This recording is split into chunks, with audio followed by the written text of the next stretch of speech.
Puji Tuhan. Hari ini kita akan belajar tentang firman Tuhan mengenai cara pandang, ya. 2 Korintus 5 ayat 7. Sebab hidup kami ini adalah hidup karena percaya, bukan karena melihat. Sekali lagi, sebab hidup kami ini hidup karena percaya, bukan karena melihat. Kita sama-sama hafal. 1, 2, 3. Sebab hidup kami ini adalah hidup karena percaya, bukan karena melihat. Nah, jadi dari ayat ini ada 2 cara memandang, ya. Yang pertama, orang memandang dengan melihat dengan mata jasmani, ya. Mata jasmani. Dan yang kedua, melihat dengan mata hati. Ini melihat dengan mata jasmani. Kalau ini melihat dengan iman, dengan hati, dengan percaya kepada Tuhan. Nah, jadi 2 cara pandang ini akan menyebabkan hasil yang berbeda. Tergantung kamu memandangnya bagaimana. Kalau kamu melihat dengan mata, beda akan hasilnya kalau kamu melihat dengan iman. Kalau misalnya kamu bawa mobil, tiba-tiba kamu berpapasan dengan satu mobil, kencang dia. Pas kamu lihat, dilihatnya lagi kamu, lalu dia teriak, "Babi!" katanya. Apa respon du? Kurang ajar, kita balikkan. Kalau perlu kita kejar, kan? Itu kalau cara pandang kita negatif. Tapi kalau cara pandang kita positif, ya hatiin aja, lah muka aku babi. Jalan aja kita terus. Mungkin kita jalan berapa ratus meter, baru kita lihat ada rupanya gerombolan babi mau nyebrang. Rupanya dia teriak, "Hati-hati kam," kan nggak mungkin. "Hati-hati kam, jah, ini kan cepat ini." Jadi dia bilang babi. Jadi cara kita memandang masalah itu akan mempengaruhi hidup kita. Kalau cara pandang kita positif, hidup kita akan positif. Kalau cara pandang kita negatif, lalah pinangko, jadi negatif lah hidup kita. Waktu kita misalnya ada orang berdiri-berdiri di sana, lalah pinangko, denari atau disjahku bilang kan. Itu negatif. Tapi kalau positif, ya entah kehujanan dia, entah nggak ada motornya. Dan biasanya apa yang positif itu yang lebih sering jadi dalam hidup kita daripada hal-hal yang negatif. Nah, hari ini di Alkitab ada beberapa cerita bagaimana ada 2 orang atau 2 kelompok menghadapi satu masalah, tapi mereka punya cara pandang yang berbeda. Ada yang melihat dengan mata jasmani, ada yang melihat dengan mata rohani, mata hati. Yang pertama tentang Musa dan ke-12 pengintai. Satu kali Musa perintahkan kepada 12 orang pengintai mengintai kota Kanaan, tanah Kanaan. Lalu dia bagi 2 kelompok. Satu kelompok 10 orang pengintai, satu kelompok 2 orang pengintai. Dua-duanya masuk ke tanah Kanaan. Dua-duanya melihat tanah Kanaan yang sama. Tapi setelah mereka pulang, hasilnya berbeda. Kenapa? Karena cara pandangnya ini 2 kelompok ini berbeda. Yang 10 setelah dia masuk ke tanah Kanaan, apa yang dia bilang di dalam Bilangan 13 ayat 27? 10 orang ini mereka menceritakan kepada Musa, "Kami sudah masuk ke negeri kemana kau suruh kami. Dan memang negeri itu melimpah-limpah susu dan madu. Dan inilah hasilnya." Wah, mantap di sana katanya. Kata hanya ini sama seperti tapi. Hanya ini satu kata, tapi ini sering sekali menyebabkan sesuatu hal bisa batal, bisa nggak jadi. Ada laki-laki dia belum menikah, dia mau menikah dengan perempuan. Dia suruh bakti marganya. Dia lihat cewek itu cantik, takut Tuhan, keluarganya juga baik-baik. Pas pula perlu ginting. Udah cocok ini. Tapi udah menikah rupanya dia. Nah, gak jadi kan? Tapi udah semua mendukung. Kata tapi batal. Udah bagus kali ini bajunya ini. Baju Natal ini cocok ini. Kalau nanti sama selendangku ini nyambung ini. Udah cocok, udah bagus, udah suka kita pakai pun. Kita udah cantik, tambah keren. Tapi lalit senta, mergasa, nggak jadi. Karena tapi Ini juga gitu. Tapi kata hanya ini akhirnya menyebabkan 10 orang ini nggak masuk tanah Kanaan. Yang parahnya bukan hanya 10 orang, satu bangsa nggak masuk tanah Kanaan gara-gara kata hanya. Bangsa yang diam di negeri itu kuat-kuat, kotanya berkubu sangat besar dan juga keturunan Enak. Ini keturunan Enak maksudnya bukan susu kental manis cap enak, bukan. Ini Enak ini bangsa yang besar, raksasa itu. Keturunan Enak raksasa telah kami lihat di sana. Dia lihat masalah dengan mata jasmaninya. Ngeri. Besar. Juga mereka menyampaikan kepada orang Israel kabar busuk tentang negeri. Negeri yang diintai mereka dengan berkata, negeri yang telah kami lalui untuk diintai adalah suatu negeri yang memakan penduduknya. Wah, ngeri kali di kabar busuknya ini. Ini enggak mungkin ini kabar busuk.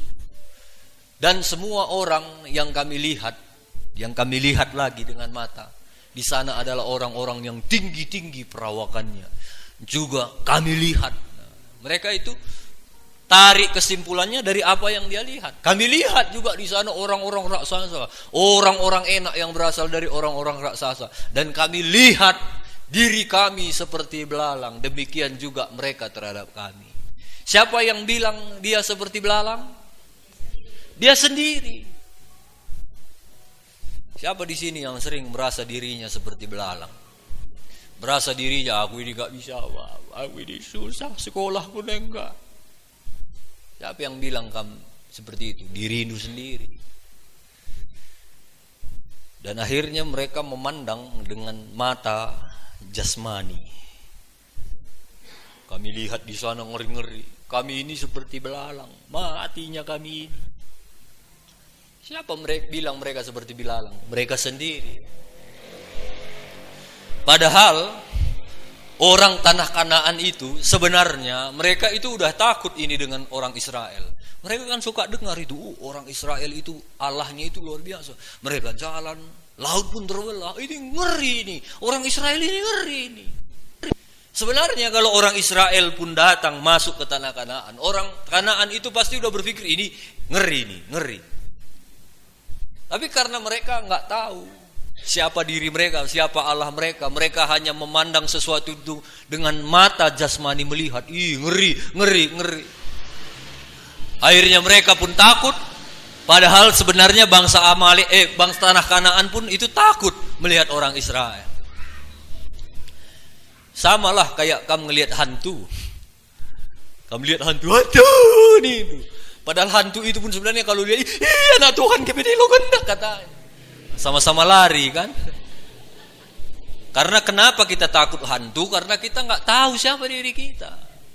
Kalau kita tahu siapa diri kita tahu firman Tuhan, kita ini punya roh yang lebih besar dari segala roh yang ada di dunia ini, seharusnya kita nggak takut lagi.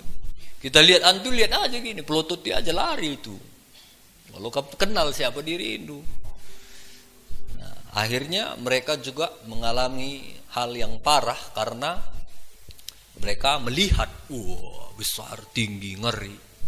Tapi yang dua orang, apa kata mereka? Masalahnya sama, yang mereka lihat itu sama, tanah Kanaannya juga sama. Tapi dua pengintai itu, Joshua dan Kaleb, berkata di dalam Bilangan 13 ayat 30. Kemudian Kaleb mencoba menenteramkan hati bangsa itu. Udah datang bangsa itu, mati kita sekali, ngeri. Gue cilaka, habis kita hari ini, mati kita semua katanya. Apa kata Kaleb? Dia menenteramkan. Orang yang cara pandangnya itu melihat dengan hatinya, dia kata-katanya pun itu menenteramkan. Tenang. Mati kita sekali ini kata orang itu. Tidak katanya. Kita akan maju dan menduduki negeri itu, sebab kita pasti akan mengalahkannya. Apakah mereka sudah maju? Apakah mereka sudah mengalahkan? Belum. Tapi mereka bisa melihat dengan hatinya. Ini pun kata hanya ini bisa positif, bisa negatif. Hanya ini yang membuat mereka akhirnya menang juga. Hanya janganlah memberontak kepada Tuhan. Dan janganlah takut kepada bangsa negeri itu, sebab mereka akan kita telan habis. Yang 10 bilang, mati kita ini seperti belalang, ditelannya lah kita lah nanti. Tapi yang 2 bilang, enggak, Kita yang akan telan mereka. Mereka itu akan jadi lapet. Mereka itu akan jadi cimpa unung-unung kita buat. Karena mereka melihatnya itu dengan iman. Habis mereka, habis. Yang melindungi mereka itu sudah meninggalkan mereka. Sedang Tuhan menyertai kita. Jangan takut kepada mereka. Hanya jangan berontak kepada Tuhan. Kan kata hanya ini aja yang menjadi bagian kita. Fokusnya selalu Tuhan. Asal kamu cari perkenanan kepada Tuhan, apa yang kamu kerjakan, ini Tuhan senang gak ya? Kalau Tuhan senang kamu kerjakan. Misalnya ini Tuhan senang gak ya? Ini Tuhan kayaknya gak senang, gak kamu kerjakan. Itu saja kamu kerjakan hidup. Selama kamu hidup, apapun yang kamu kerjakan. Kalau ini Tuhan senang gak ya? Kalau ini Tuhan senang gak ya? Kalau senang kerjakan, kalau enggak jangan kerjakan. Kamu kejar perkenanan akan Tuhan. Apa saja Tuhan akan berkati hidup kita. Apa yang kamu butuhkan Tuhan sediakan. Yang penting fokus kita Tuhan. Hari Senin lalu kami doa puasa hamba-hamba Tuhan. Pendetanya bersaksi begini. Ada satu pendeta GPDI di daerah Jawa. Saya tidak salah di Jawa Timur. Mereka mau bangun gereja. Jadi waktu mereka bangun gereja dibentuk panitia pembangunan gereja. Lalu udah dibangun, gak siap-siap gerejanya. Dana pun makin hari makin banyak. Satu-satu panitianya mengundurkan diri. Aku lene ngasuh om, mengundurkan diri jadi panitia pembangunan. Satu-satu jemaatnya berkurang. Pendetanya tetap berharap sama Tuhan. Aku berharap kepadamu Tuhan. Jemaat pun udah mulai kurang. Biasa itu kan kalau pembangunan udah kurang. Karena memberi. Hati-hati Natal juga biasanya begitu, memberi. Dan sudah kurang, tapi dia terus berdoa, Tuhan ini rumahmu, ini bukan rumahku, ini pekerjaan. Dan saudara tahu pagi-pagi satu hari dia bangun, dia mau keluar dari rumahnya, dia buka pintunya, ada satu bungkusan kecil di depan pintunya. Waktu dia bawa ke rumah dia buka, emas 1 kilo. 1 kilo dijualnya, selesai gerejanya itu. Sampai hari ini nggak tahu dia dari mana emas itu. Yang pasti bukan dari sorga itu. Yang pasti entah ada orang gimana caranya Tuhan gerakkan, Tuhan taruh emas. Yang penting cari perkenanan Tuhan. Nggak usah kamu cari gimana lah ini, gimana. Yang penting kamu bisa kerja semaksimal. Nggak usah kamu pikirkan yang nggak terpikirkan dulu. Kalau tidurlah. Makanlah. Kalau kerja, jangan kamu sambil kerja pun entah kemana pikir entah gualah karya kue, gualah aku karya, gua pagi gua. Yang penting kerjakan apa yang Tuhan senang, semuanya Tuhan atur baik. Amin. Hanya jangan berontak kepada Tuhan. Nah, tanah Kanaan itu bukan hanya berbicara tentang tanah Kanaan, tapi itu bisa berbicara tentang sorga, bisa berbicara tentang mujizat, bisa berbicara tentang berkat. Bagaimana cara kita memandang itu akan mempengaruhi hidup kita. Ya. Kalau misalnya Bapak Ibu berdoa, lalu doanya dijawab Tuhan, Bapak Ibu senang? Senang, pasti ya. Tapi kalau kita berdoa, doa kita tidak dijawab Tuhan, senang?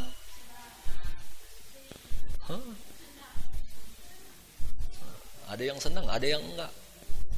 Kalau orang yang cara memandangnya dengan mata jasmani, dia bilang, Tuhan ini gak sayang sama aku, Tuhan ini pilih bulu, Tuhan gak peduli, Tuhan cuek. Itu cara pandang yang salah. Tapi orang yang cara pandangnya benar, melihat dengan iman, gak apa-apa Tuhan, kalau gak kamu jawab hari ini, aku percaya ada yang lebih baik yang Tuhan sediakan buat aku. Harus gitu cara pandangnya. Kalau gitu cara pandang du, kulit du itu pun makin ketatnya. Berapa umur du? 70 enam. Wah kak kam 50 dong anak ketat kayak bibik madah ini kan. Kelihatan muda terus kan. Nggak usah capek mikir. Gimana? Nanti Tuhan tolong. Nanti Tuhan selesaikan. Tadi aku bilang sama jemaat Sugien, aku nggak mau aku stres gara-gara kamu, aku bilang. Aku nggak mau stres gara-gara pembangunan, mau siap mau enggak, itu bukan rumahku, itu bukan pekerjaanku, itu pekerjaan Tuhan. Aku cuma hambanya di situ, samanya kita, aku bilang. Ada uang kita kerjakan, nggak ada uang berhenti. Sungguh-sungguh kamu mau enggak suka dulu. Adapun lagu kita, ada sukacita dalam melayani Tuhan. Harus ada sukacita. Kalau tertekannya kamu melayani Tuhan, ada yang enggak beres itu. Ya aku kasih kelendai, tertekan kamu. Ada sesuatu yang perlu dibereskan. Harus sukacita melayani Tuhan.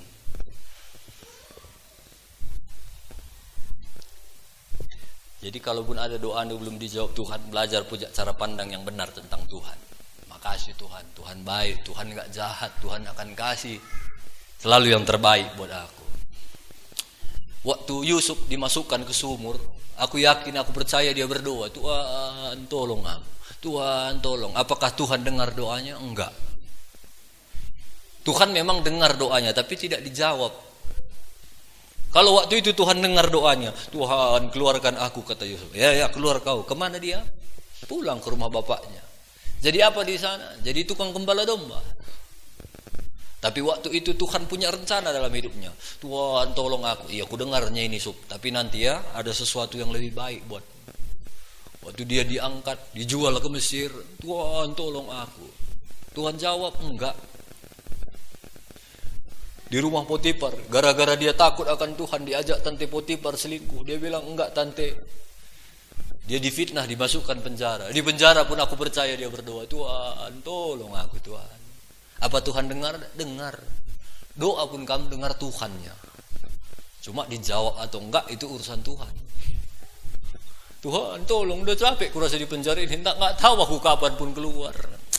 Tunggu Yusuf. Dan Yusuf merasa sepertinya doanya tidak jawab. Lalu ada juru makan raja di penjara. Diartikan Yusuf mimpinya. Lalu akhirnya mereka bebas. Lalu Yusuf bilang, bro, jangan lupa nanti ya bro, kalau kau udah keluar ingat aku ya bro. Please bro, please, tolong bro. Oke, iya Yusuf. Lalu setelah mereka keluar, Yusuf, aku percaya Tuhan jamah orang ini doanya. Tuhan pakai dia supaya Tuhan ingat aku, supaya aku keluar. Udah bosan aku di sini. Apa Tuhan dengar doanya? Enggak. Coba kalau waktu itu mereka keluar, lalu dibilang sama raja ada di penjara itu, keluarkanlah. Lalu raja keluarkan. Setelah Yusuf keluar dari penjara, kemana dia? Si borong tak kesedih kalang, pulang ke rumah orang tuanya. Jadi apa di sana? Jadi gembala domba. Tapi Tuhan bukan gak mendengar, Tuhan dengar tapi tidak jawab, karena Tuhan punya sesuatu yang jauh lebih baik daripada apa yang kita pikirkan. Dan akhirnya kita tahu menjadi Perdana Menteri di Mesir. Jadi ada rencana Tuhan yang besar. Jadi kalau kamu berdoa belum dijawab Tuhan, percaya saja kepada Tuhan. Aku percaya Tuhan punya rencana yang lebih baik dari aku. Kita kan kadang-kadang gak terpikirkan kita rencana Tuhan. Dibawanya kita ke sini, dibawanya kita ke sini, dibawanya kita ke sini. Dibawanya aku masuk STM, jurusan elektronik. Habis itu kuliah jurusan komputer. Sekarang kuliah lagi jurusan teologi. Apanya ini semua nggak nyambung. Harusnya tadi kan elektronik masuk teknik, jadi sarjana teknik. Ini enggak, STM. Dan sekarang aku mengerti, oh iya, sekarang aku udah bisa perbaiki sound system. Kalau mic rusak sedikit bisanya aku, nggak usah bawa ke Medan. Rusak sedikit pasang kabel, aku udah bisa. Komputer, udah bisa sedikit komputer. Di mana gereja-gereja butuh bantuan, aku bisa bantu. Setengah aja Tuhan bawa berliku-liku, tapi tidak ada yang sia-sia kalau Tuhan yang tuntun hidup kita. Semua ada hal baik yang Tuhan akan kerjakan dalam hidup kita. Amin. Jadi berpikirlah cara pandang yang benar, positif. Kalau ada ibu-ibu datang kamu sama suami itu, Bapak Uco masih sayangnya kamu sama aku, udah 7 anaknya ini, masih sayang kamu. Datang suami gitu, sayanglah, aku sayang sama kamu. Aku itu bagaikan handphone, kamu itu bagaikan kartunya. Apa gunanya hidupku tanpa dirimu? Apa gunanya handphone tanpa kartu? Nggak ada artinya, sayang. Oh. Kalau istri-istri yang berpikir positif, dia akan berbunga-bunga. Oh puji Tuhan, suamiku baik kali. Tapi kalau istri yang negatif, ada aja selojoknya. Ih, kartu kanina aku. Maka banci ganti-ganti kartu handphone. Uai. Apa nari handphone Cina, gue nari telu kartuna. Uai, bagaimana sundu? Kalau negatif, selalu ada yang negatif. Kalau kita bertarik positif, selalu ada yang positif. Tergantung cara pandang kita. Ini pengintai. Bagaimana dengan Daud dan Goliat? Satu kali Daud tinggi besar, 3 meter lewat. Kalau lewat gereja kita nggak muat, harus gini dia masuk. Paslah di sini dia khotbah, itu pun nggak bisa angkat tangan kalau khotbah dia. Daud tinggi besar, Goliat tinggi besar. Dan waktu bangsa Israel lihat tinggi besarnya, dia lihat lembingnya, dia lihat pedangnya, apa yang terjadi? Ketika Saul dan segenap orang Israel mendengar perkataan orang Filistin itu, maka cemaslah hati mereka dan sangat ketakutan. Waktu mereka lihat dengan mata jasmani, ngeri, takut. Lalu datang Daud, kecil-kecil, dia bawa catering sama abangnya. Diantar dulu nasi sama abang, dibawanya sama abangnya, dilihatnya Daud, dilihatnya Goliat tinggi besar. Waktu Daud datang, bukannya Goliat tiba-tiba toet jadi pendek, enggak. Goliat tetap tinggi besar, suaranya tetap gagah perkasa, tetap tinggi. Tapi apa kata Daud? Hari ini juga Tuhan, kembali fokusnya kepada Tuhan. Tuhan akan menyerahkan engkau ke dalam tanganku, dan aku akan mengalahkan engkau dan memenggal kepalamu dari tubuhmu. Hari ini juga aku akan memberikan mayatmu dan mayat tentara orang Filistin kepada burung-burung di udara dan kepada binatang-binatang liar, supaya seluruh bumi tahu bahwa Israel punya Allah. Jangan kau macam-macam. Kau datang dengan pedang, aku datang dengan nama Tuhan. Supaya kau tahu siapa Tuhan yang kusembah, bukan supaya kau tahu siapa aku. Kalau kita selalu bilang biar kau tahu siapa aku, gini-gini pun aku biar kau tahu siapa aku. Aron pedahinku glahtahmu isa aku, laku sembarangan. Kalau kita masih punya pikiran seperti itu, bertobat. Asandikan pi bagi-bagi kam lalap. Glahtahmu iso, stres kalau kamu bekerja, glahtahmu ise aku, stres kamu. Lebih baik hidup apa adanya. Kali dibahas kami, pakai saja.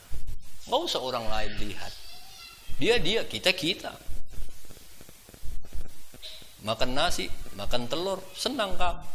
Ya udah senang kan, jangan lihat, kira nak kerja senku, pelit-pelit, pihangku keri. Belajar hidup apa adanya. Dan Daud, dia selalu hidup biar kau tahu siapa Tuhan. Kamu pun belajar hidup begitu. Gimana kamu cara hidup, misalnya aku melakukan ini, aku menyenangkan hati Tuhan. Biar kau tahu waktu kau lihat aku, kau lihat Tuhan yang kusembah itu hidup. Biar yang kau lihat itu Tuhan yang kusembah, itu Tuhan yang mempedulikan aku. Biar satu saat kau pun bisa kau kenal siapa Tuhan yang ku kenal. Itu baru cara pandang yang benar. Waktu orang Israel lihat Goliat tinggi besar, dia takut, ngeri. Tapi waktu Daud lihat Goliat besar, wah besar ya, cocok ini, gampang ini kenanya. Diambilnya alih-alih. Kalau menjal-menjal kita kan lebih gampang kena kalau besar daripada kecil kan. Dia pun besar ini, gampang ini. Orang Israel lihat, besar, mati kita sekali. Daud berpikir, besar ini, cocok ini. Nama Tuhan dipermuliakan. Kalau Goliat pun tadi 0,5 meter, dia pun 1 meternya, dihantaminya Goliat. Samalah kayak kamu bapak-bapak, berantem kamu sama anak SD kelas 3, kamu hantami, aku udah berdarah-darah, menang kamu, bangga kamu. Malu pun kita, wah gila bapak sih ada bocor halus anak-anak pimbangin, iya biasa ngari anak-anak isak kena kita, tokohin gelas napi anak-anak. Daud pun gitu, kalau himbangnya kecil, aku silang-lang dahin me Daud. So bapak-bapak kamu tinju mitesen, sekali aja, kasih sekali sini. Nama lo gendak ini langsung masuk koran luar negeri, dalam negeri semua. Jokowi pun bisa diundang gara-gara kamu tinju muka mitesen. Karena lawan lu besar. Jadi bilang kiri kanan, bersyukurlah kalau masalah lu besar. Kalau masalah lu besar, berarti Tuhan sudah mulai memperhitungkan kamu. Oh, anakku ini udah perlu tambah masalahnya supaya mujizatnya besar. Kalau kamu mau mujizat besar, masalahnya harus besar. Kalau masalah jungut-jungut, nyelap jungut-jungut, itu pun nggak menang-menang. Jengkam kerilalap, dan ibu tambah persoalan. Tapi waktu Tuhan aku mau lebih lagi, Tuhan akan kasih lagi. Tuhan aku mau lebih lagi mengenal Engkau, Tuhan akan kasih lagi. Setiap orang yang mau naik kelas, selalu ada ujian. Jangan takut, selalu bawa kepada Tuhan, selalu pandang kepada Tuhan, fokus kepada Tuhan, dan Tuhan pasti akan menolong kita. Cerita yang ketiga itu tentang Elisa dan hambanya. Satu kali Raja Aram bilang, kayaknya kita ada pengkhianat di antara kita, kata Raja Aram.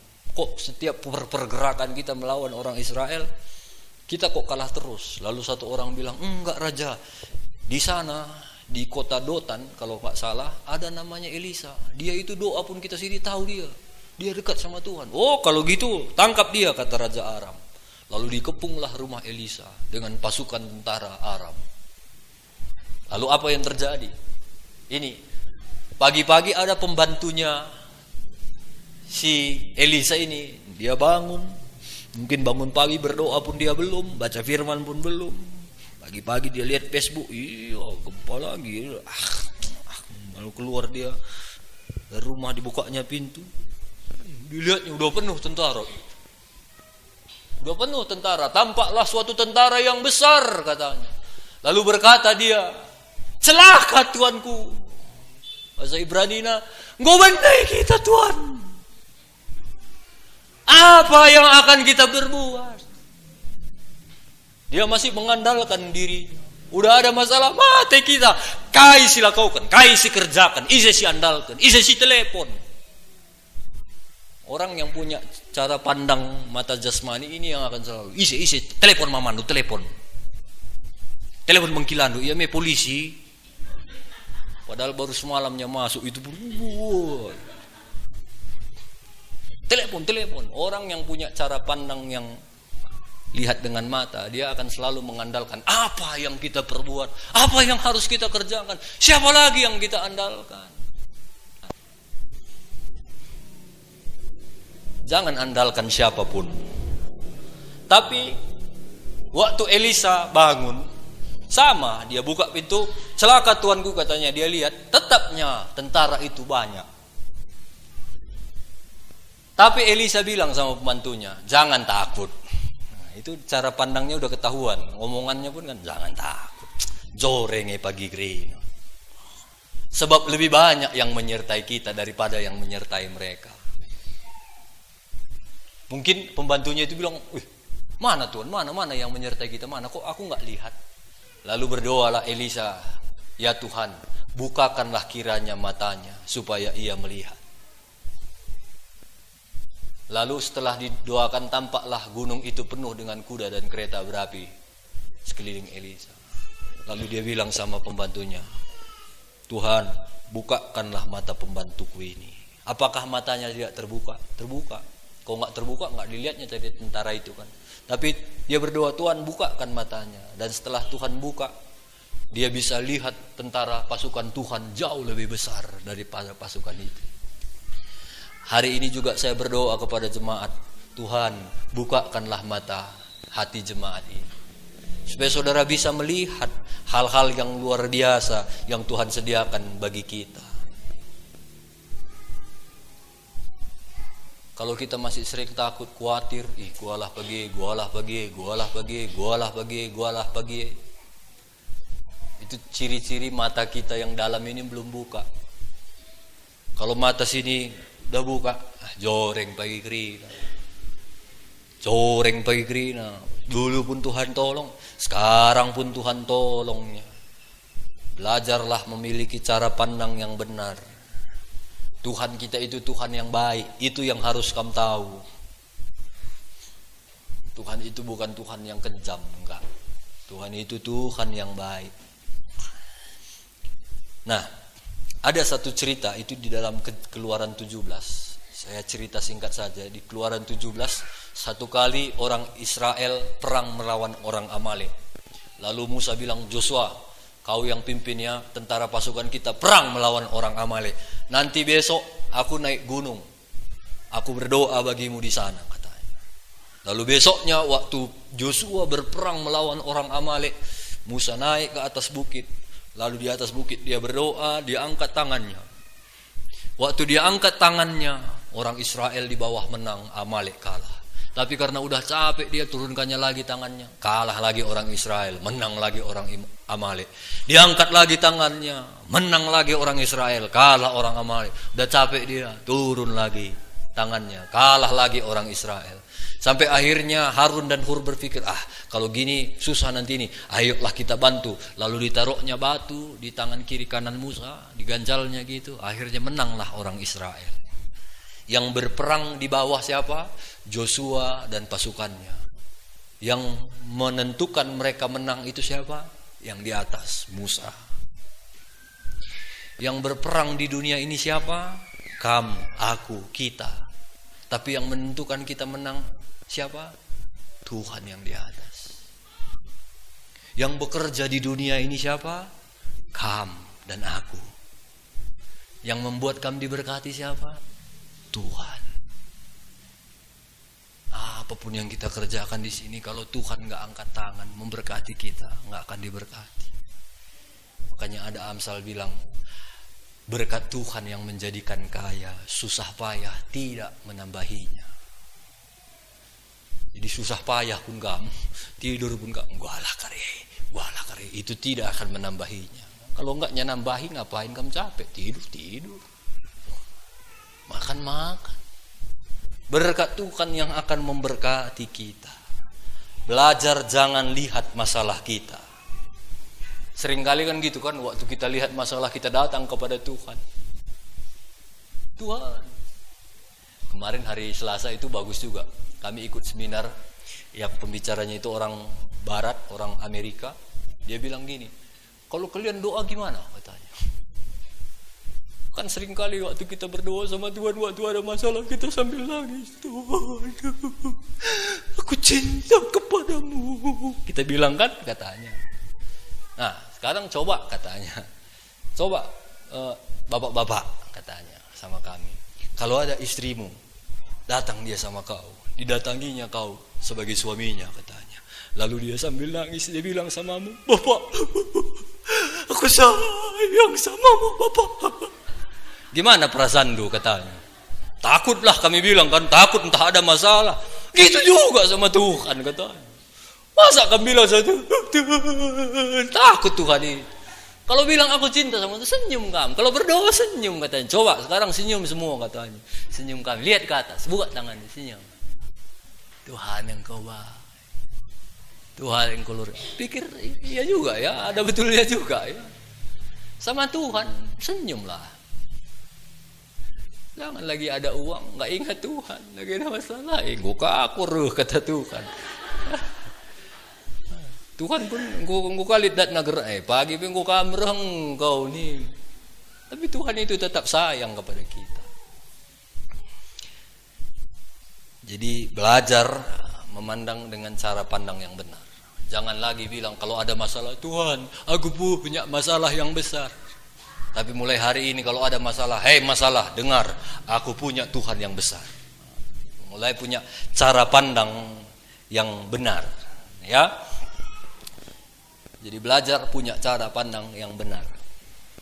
Jangan kamu takut. Yang penting kalau kamu buat berkenan kepada Tuhan, Tuhan akan bantu semuanya. Saya kemarin diberkati sekali. Pulang doa puasa ada satu ibu-ibu. Dia datang ke sini. Lalu dia bawa amplop. Jojoah katanya. Jojoah aku bilang. Nalit dari pepulung-pulung kami sen untuk pembangunan Sugihan katanya. Ku baca. Lulu Lili Catering. Yang catering kemarin di Sugihan. Yang ngasih 1,5 juta itu. Sebenarnya siapa ini pimpinan kalian? Ku bilang. Kok aku gak kenal kok kalian terus kasih. Lalu dia bilang gini, Pak. Tadi kami kumpul-kumpul. Tukang catering ini sesama tukang catering kami kumpul-kumpul. Kami cerita tentang pekerjaan Tuhan yang disugihan. Lalu temanku bilang, ayolah kita tek-tekan lagi yuk. Kita ngasih bangun untuk pekerjaan Tuhan disugihan. Lalu inilah hasil kami, Pak. Ada pula untung catering kami sedikit. Aku pun tadi memang pakai baju keladang dia. Aku pun tadi baru dari pajak, Pak. Ada tanaman kami tadi baru ke pajak. Ada sedikit hasilnya. Itulah kami gabung-gabungkan katanya. Lalu dia bilang, Pak, dulu waktu aku masih kecil, aku sekolah minggu di Ujung Sampun. Bapak dulu gembala aku katanya. Aku berpikir enak juga ya, bapakku yang nabur, aku yang tuai. Kamu juga gitu. Kamu tabur apa yang kamu kerjakan sekarang, kamu sedang menabur. Ada kamu di sini kalau kamu bawa bibit jagung, lalu ke ladang kamu bawa 1 goni, lalu kamu tanam semua, udah habis 1 goni, pulang nangis kamu. Ulanai kali congku naik saya goni, ulanai kali. Ada gitu? Enggak ada. Pasti kalau udah kamu tanam, puji Tuhan, pulang kamu kosong goni itu, puji Tuhan. Kenapa kamu semangat? Karena kamu tahu kamu sedang menabur. 6 bulan lagi, gocan,